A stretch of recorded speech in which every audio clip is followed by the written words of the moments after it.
Let's go to the third one. I don't want to leave you in suspense. Christianity is Language, a book here by a Yale theologian, Miroslav Volf, and also Dorothy Bass.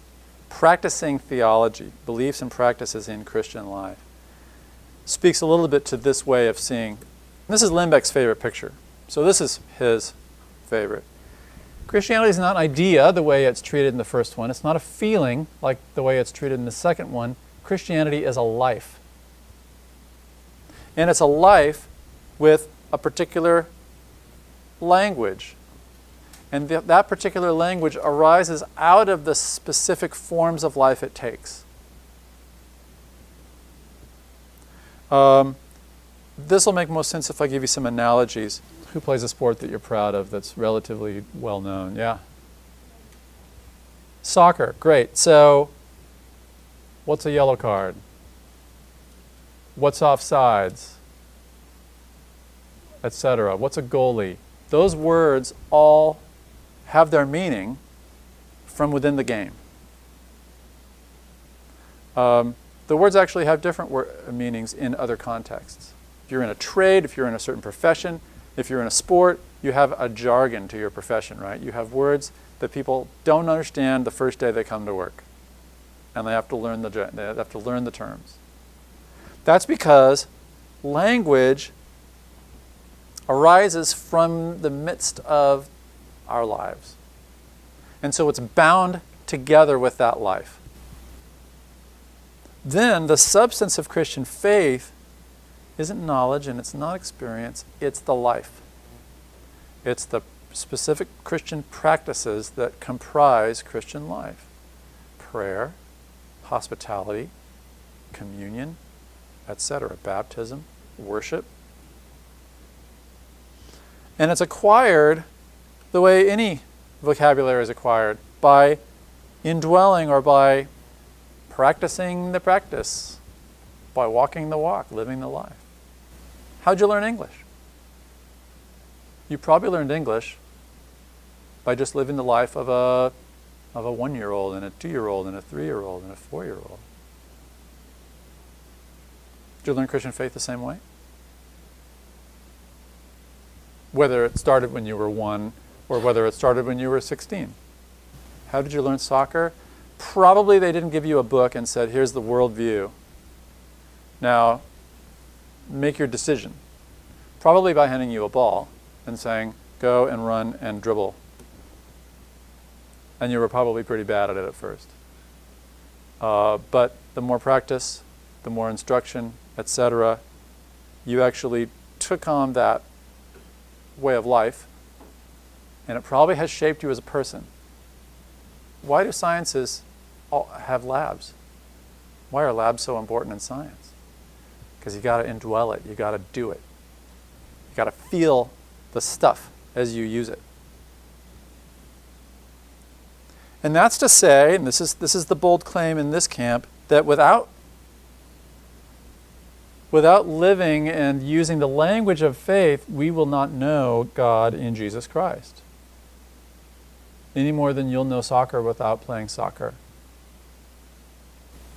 It's not the facilitating of a mystical experience. It's not the acquisition of a particular cognitive worldview. It's just same ordinary kind of learning that every other kind of learning is. Okay? Then what is evangelism? The same way that you were exposed to activities, soccer, whatever, you were exposed to the life of discipleship by someone else, a friend, parents, whatever. And you got the hang of it. Teachers then are not so much experts or mystics as mentors. Conversion becomes taking on that new life and the new forms of life, learning how to pray, learning how to worship, learning how to deny yourself. Conversion becomes changing or gaining a social identity. Conversion becomes learning a language and using the language and becoming fluent until you think in that language and dream in that language. That might happen quickly or it might not. All right? Acquisition happens the way language acquisition usually happens. Immersion, exposure, training. In this case, the Bible is not really a book of facts or a means of mystical experience. It's more like a grammar. It's more like a reader in Christianity.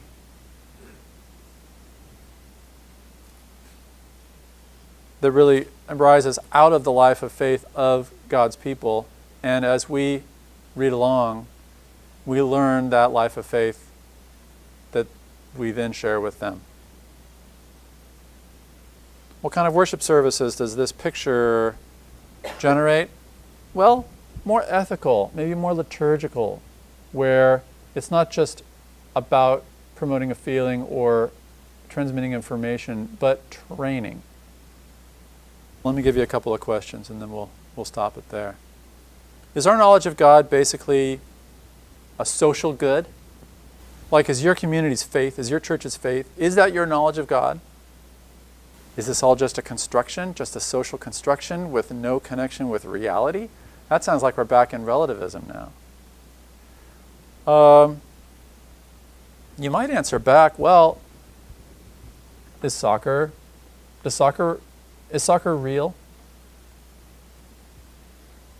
Well, it's pretty profoundly shaping in people's lives, and its lessons and its habits and its virtues seem to apply beyond itself, don't they? So even if it's a social construction, maybe it's not a mere social fabrication. What happens when our forms of life change? For instance, industrialization changed the ways of life of Britain and then Europe and America in lasting ways. We are just not the rural culture that we were in the late 18th century. We live very different lives than the people lived at the birth of America. Does that mean Christianity changes? Does that mean Christianity inevitably changes? In fact, does it mean that Christianity is kind of captured by whatever local social context it has? That industrial Christianity cannot be the same as rural Christianity, agricultural, or post-industrial information age Christianity? Does it mean that American Christianity can't be the same as Mexican or Canadian or Greco-Roman or Persian Christianity? If I recognize in you a fellow brother or sister, even though you come from a very different way of life, a very different way of worship and of Christian service, a very different conception of what it means to be faithful, if I still recognize in you a brother or a sister, and you the same with me, then is that a problem for this picture? Is there a kind of general form of life that all Christians live, and so that's why we can understand each other? Or is the model breaking down and not working the way it should? Another question, since we're all members of these communities and we all speak the languages we speak, how can we judge one language more adequate than another? On what basis can we judge it? The first model has pretty ready answers for that, right? I can judge a case based on the merits of the case.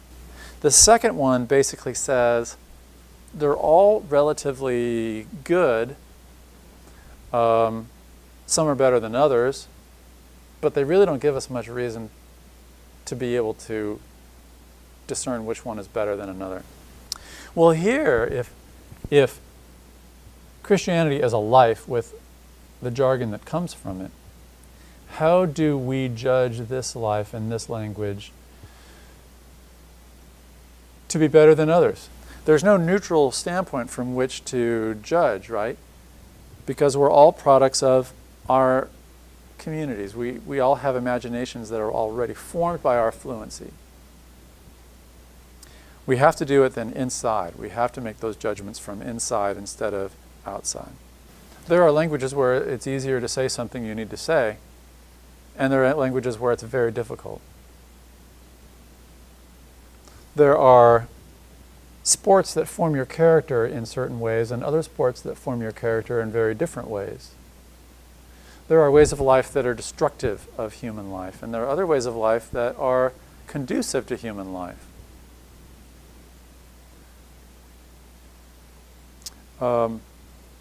So I don't think there's no solution to this problem, but there's an interesting solution to this problem. And finally, what if I use bad grammar? What if I'm a product of a community whose ways of life are compromised?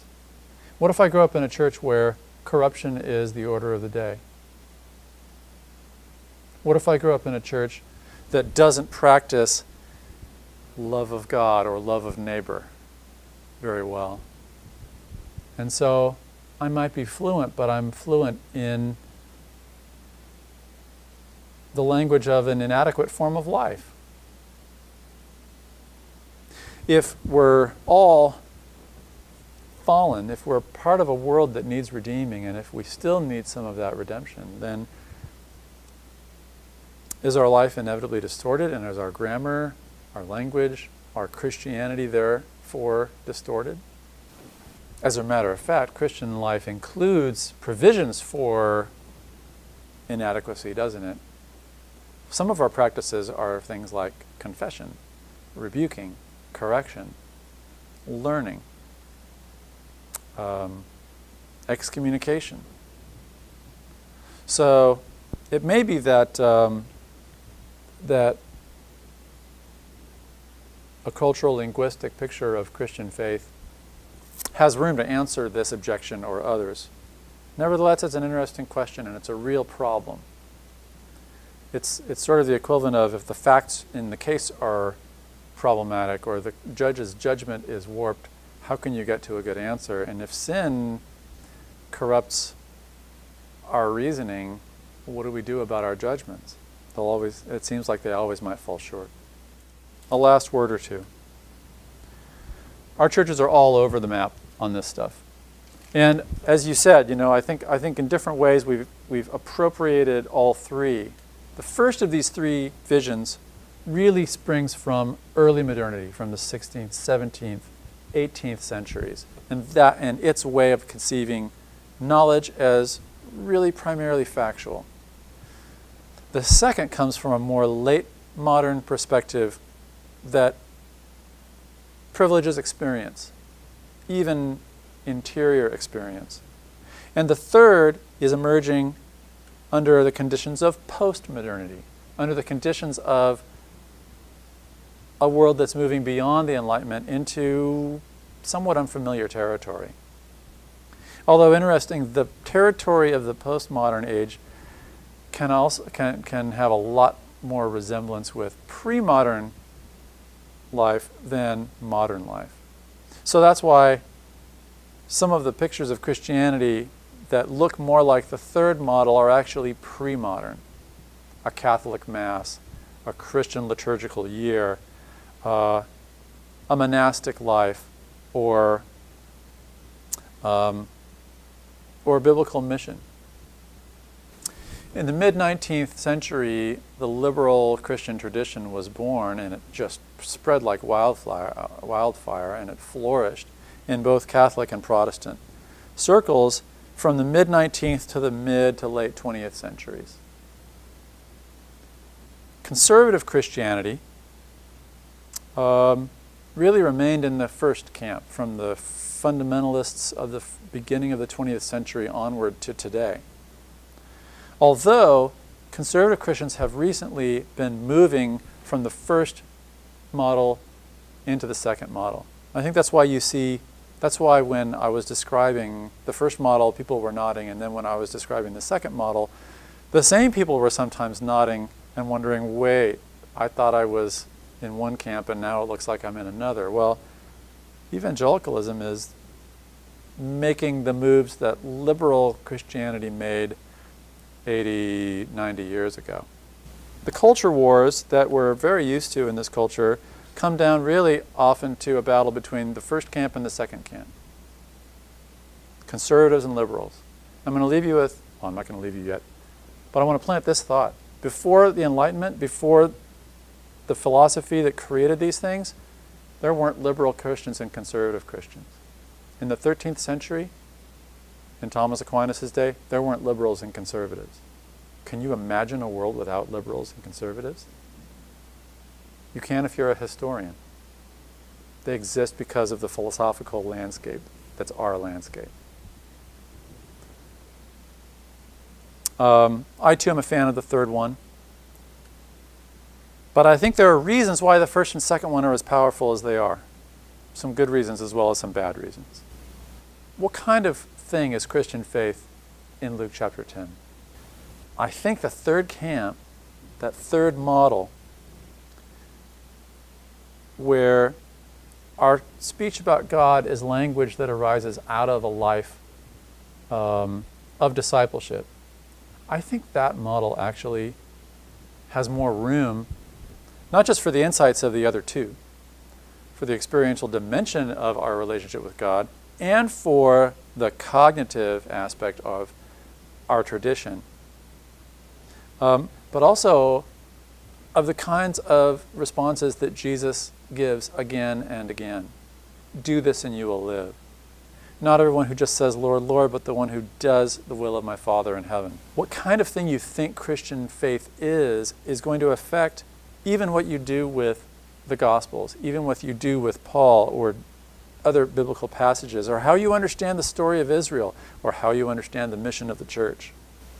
I'm going to leave you with this one question, because you are seeking an education, and an education is a formation. It's just a totally profound formation. It's a transformation that you're seeking, I hope. You're seeking an education to make you more of the person that you need to be, and the person God has for you to be. And a question to take with you in this college search is, how will your environment, how will that environment, or how will your church environment, or your own personal environment, your friend circles, etc., how will they be shaping you? And how will they be shaping your expectations for what Christian life is? The stuff that I've been showing you is way in the background, like some of you haven't even thought of it before. But look how powerful it's been. Keep that in the mix as you're looking for guidance in how to spend the next few years of your lives. It matters.